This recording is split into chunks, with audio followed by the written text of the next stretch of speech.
distinguished director of this institution, Basde Deputy Director, Dr. Chakravarti, the director of the other institution, Mr. Aggarwal, Mr. Dr. Gurvinder Kaur, many distinguished professors, some people from industry, and my distinguished colleagues at this one of the premier institutions of the country. I'm so happy to be here this morning to talk to you on outcome-based education.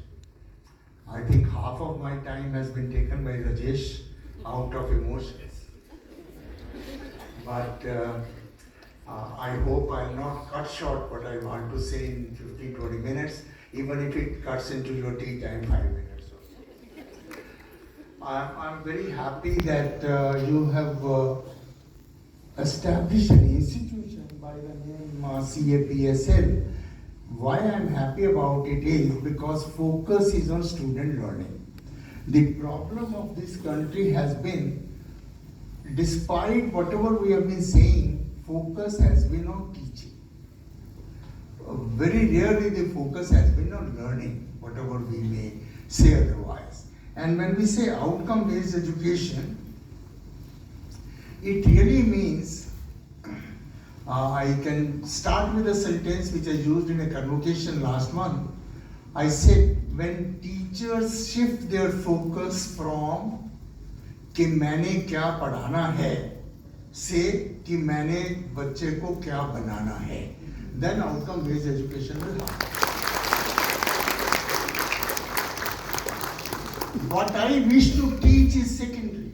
What I want the student to become and how do I become instrumental in that, that is outcome-based education. If I'm able to do that, then I have done outcome-based education. If I'm not able to do that, then outcome-based education only works. Friends, it's easier said than done, I know. See, I give some very crude examples to illustrate because I've seen the list of very sophisticated papers which are going to have in these 2 days on outcome-based education and practices. I'll be happy to look at those papers if the proceedings are made or if the soft copies are made available to me. But I wish to be probably simpler than all those 70 papers which you will have in these 2 days. See, if you go to an architect, say I have a plot of 300 square yards and I want to build a house there. And if you say just that, can architect give you an answer? Not at all. You will have to tell him what is the functionality in the house you need to be.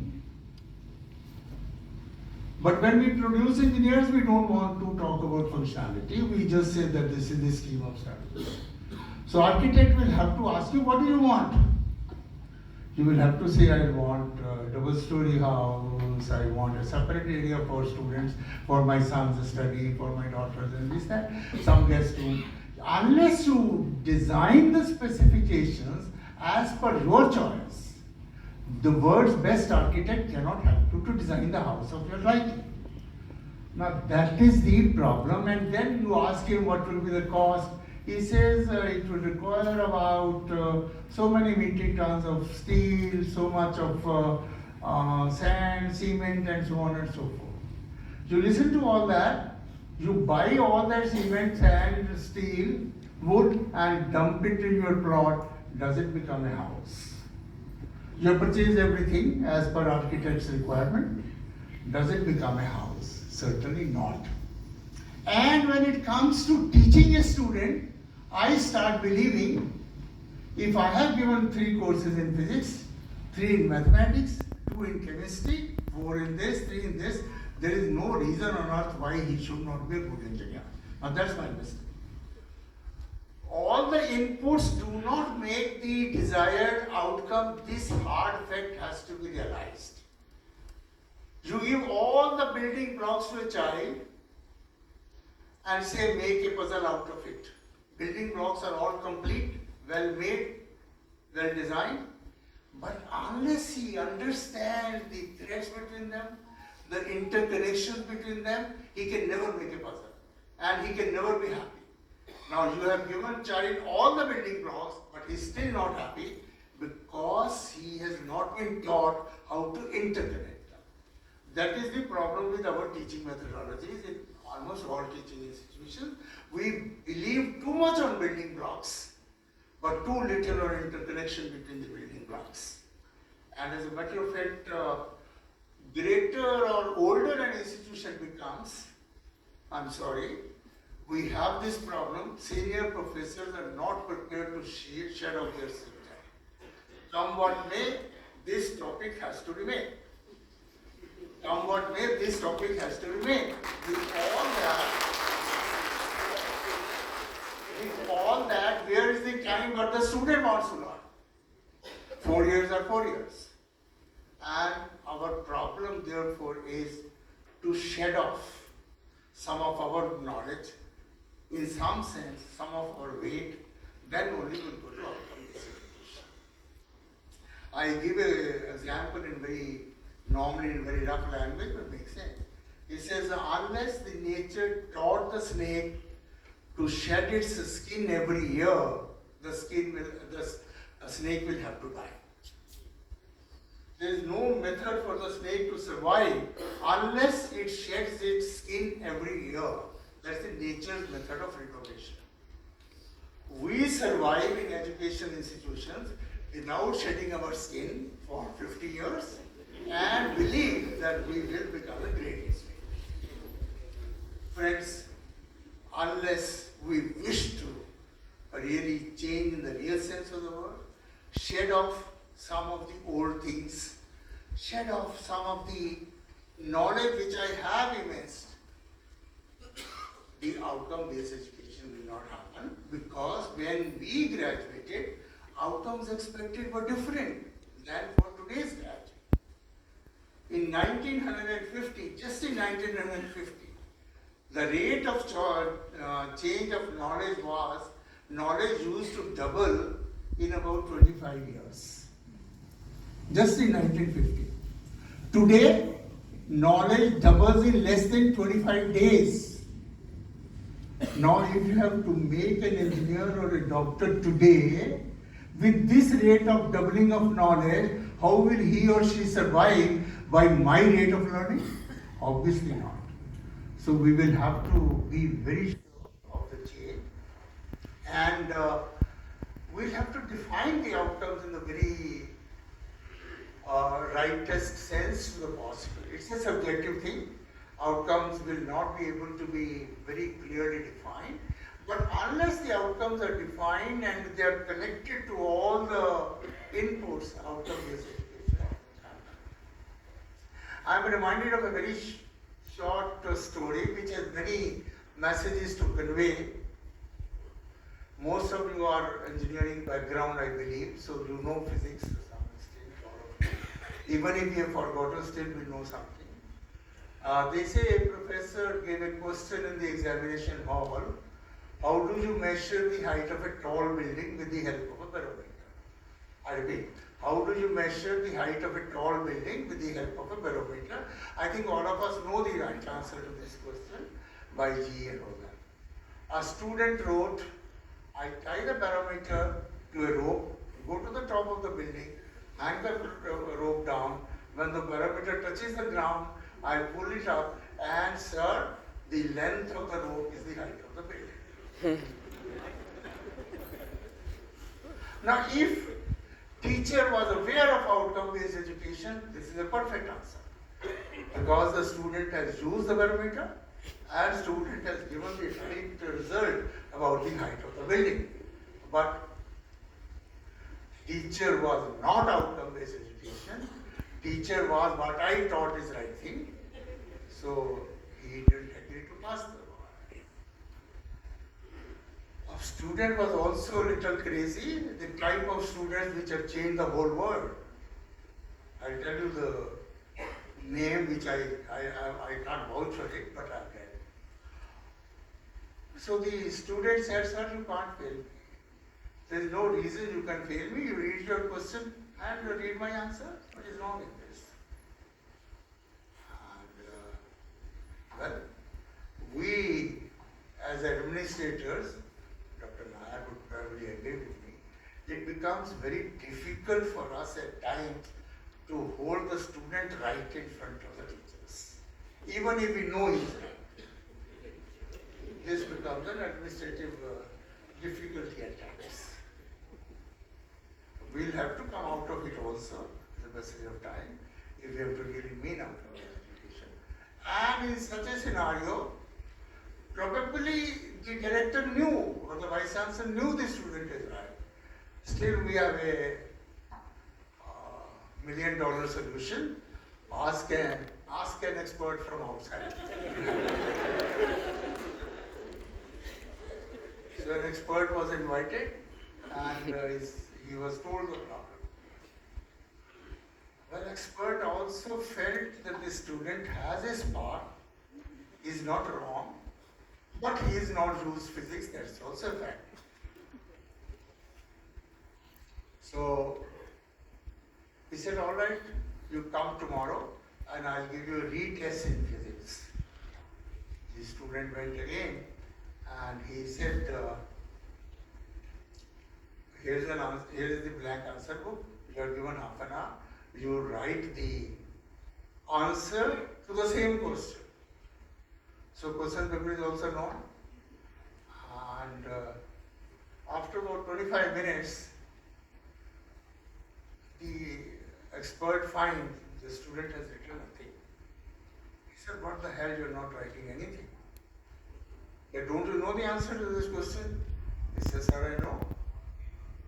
He says, then what is the problem? He says, sir, I know about 6 to 7 answers, which are all correct. Now I don't know which one you like.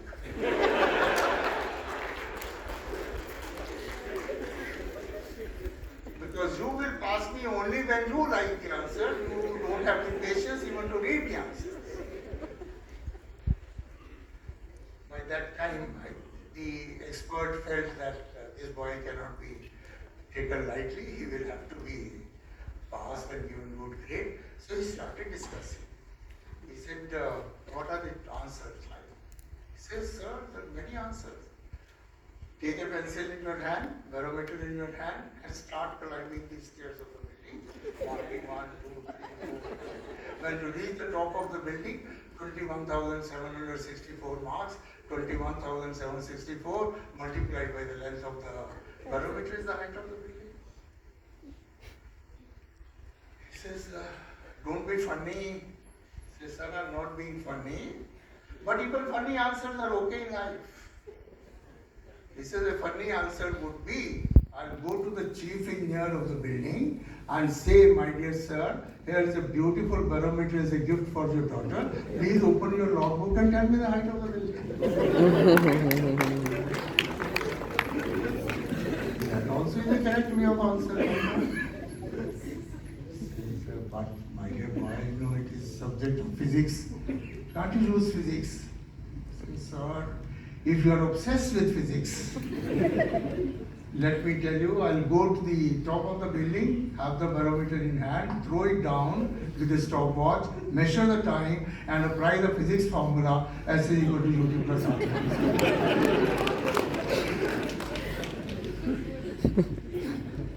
He says, what else? He says, on a sunny day, I'll keep the barometer by the side of the building, measure the two shadows, and then apply the principle of ratio proportion to give you the height of the building. He says, okay, I agree to give you the grade. But tell me, don't you know the answer which your teacher expected from you? He says, sir, I knew. He says, then what's the problem? He says, sir, this teacher has been giving this question for last 10 years. And 60 students every year are supposed to write the same 12 lines, which he taught. So I wanted to find out whether there is a scope for a student to think differently. And that is why I am giving this answer. Now, why I'm so fond of this story is because it gives you many things. First of all, that means outcome-based education was really never believed in the earlier days, because otherwise the solution was not there. Number two, many problems in life can be solved using different alternative subjects.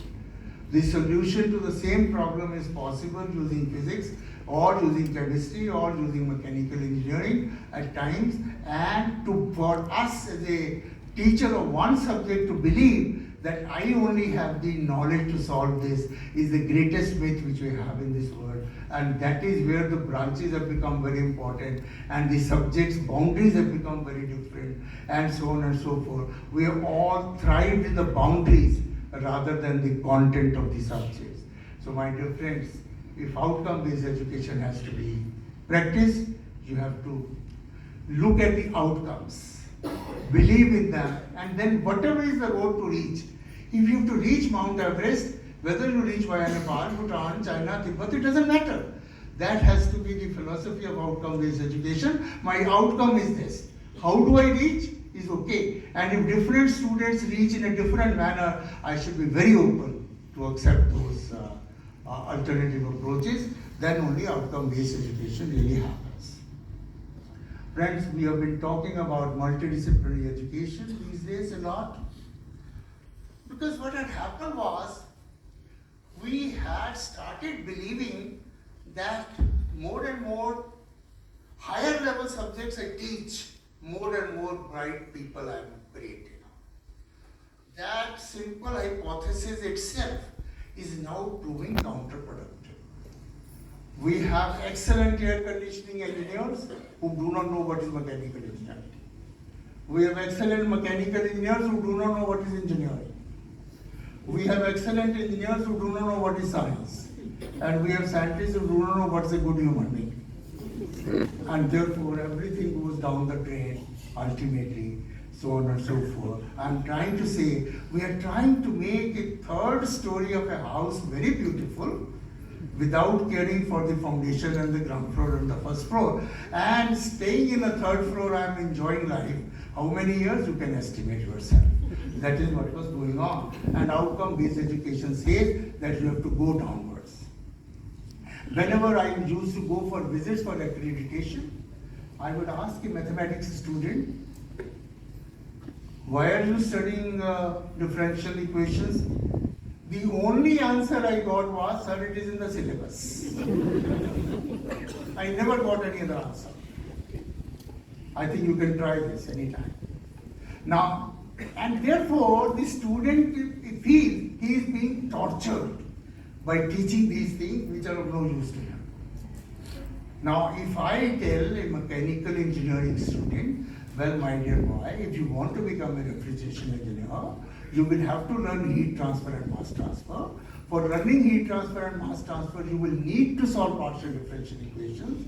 To learn to solve partial differential equations, you will have to learn to solve total differential equations. For that, you will have to learn integral calculus, and for that, you will have to learn differential calculus. I think his job will be much easier to connect to the subject, and that is what's happening. Unless we are able to define the outcome and then connect every single hour I take in the class to connect to one of the outcomes. I am teaching this topic, why? This will help to understand that, this will help to understand that, and this is necessary for the student. If you cannot draw that thread, I think you have no business to waste 60 minutes of 60 students for nothing. So I don't want Vice-Chancellor or Director to do that, has to do that. I want each of you to do that yourself. After every class, ask yourself, why did I teach this? And just make a mental note of it. And outcome-based education will happen without you knowing that it has happened. And that's the only way outcome-based education will happen. By writing big manuals and all that, outcome-based education will not happen. It will happen when you can answer this question. And similarly, when you can answer this question, when I asked this question in the examination, what was I trying to test? Today we set question papers without any application of mind. What are we trying to test by asking this question? Things have become so rudimentary. Even if I teach a course on numerical methods, and when I give a question in the examination hall, I say find out the square root 5. I don't stop that. I say find out the square root 5 by using a Rangakutta method or by using Newton-Raphson method. I mean, let's leave it to the judgment of the student which method he wishes to use and why not. Now, if you feel that the other method is very easy, then why do you teach the difficult method? There must be some reason to teach the difficult method. Nothing is to be taught to torture the student. If I am teaching something more difficult, I must have a logic to teach that, because there are situations where the simpler method will not apply and difficult method only will have to be used. That is why I am teaching that. And therefore, if you give a question in the examination hall which cannot be solved by simpler method, can be solved only by difficult method, let that judgment come from the student, not from you. Then only the outcome-based assessment will happen. So my dear friends, I think outcome, because lest I go very long, outcome-based assessment, I am so happy that you are organizing a 2 days conference on this, because the need of the hour. You talk about flexibility, you talk about academic bank of credits, you talk about credit transfer. Ultimately, everything gets connected to outcome-based education. What do you want the student to be? Why should you want a mechanical engineering student to learn a course on music? There must be a reason for this. It cannot be for fun's sake. Tomorrow we make a rule, every mechanical engineering student must teach a course in music, must have a course in music. That will be nonsense. We will have to find out which student needs to learn music and what for, and then make all provision for that. So outcome-based education ultimately will be a marquee from what the student knows when he has entered the institution and what he or she wishes to know when he leaves the student. And my job is to draw the map for that and then work according to that map. And in that map, one of the things which will fit in is ask the student to ask questions. We have a very dangerous belief that I as teacher only have the right to ask you questions. You have come to the class, sit quietly, listen to me. You have no business to ask questions. And that is where we kill the creativity and innovation completely. We make sure that it is killed. And then we say creativity and innovation has to happen. I'll just take 1 minute to stop after story. There was a Nobel laureate Rabi in 1943 in physics. After he was conferred the Nobel Prize, the media people asked him, "Sir, whom do you give credit for your Nobel Prize?" He says, "My mother." He says, "Is your mother a scientist, sir?" He says, "No, she doesn't even know what science is." Then, "Sir, how do you give credit to your mother for the Nobel Prize?" He says, when other children used to come back from the school, their mothers would ask them, "What did you learn at the school today?" Invariably, which we all of us do. He says, "My mother would invariably ask me, 'Did you ask a good question from a teacher today?' That was her habit, to ask me, 'Did I ask a good question from a teacher today?' And every evening I used to struggle to find a good question which I could ask the teacher next day to impress the teacher, to impress the class fellows, to impress my mother, and that made me inquisitive in life. That made me a person to search questions in life. And hence search answers to that, and that has given me the Nobel Prize. My dear friends, a psychologist thereafter analyzed that a child of 4, looks like exaggeration to me also, but I don't challenge the research paper.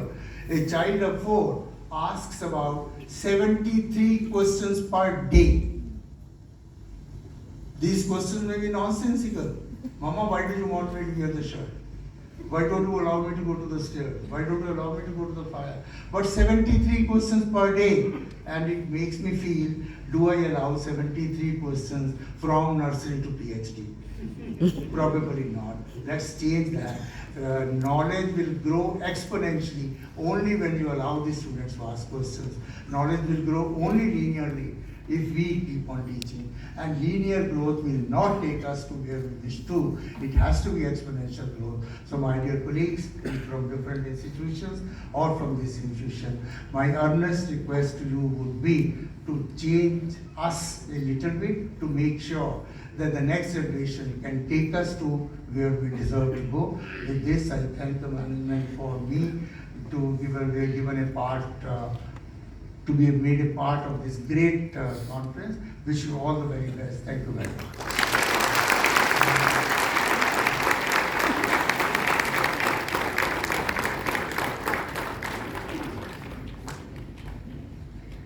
Thank you so much, sir, for providing the vision and thought-provoking message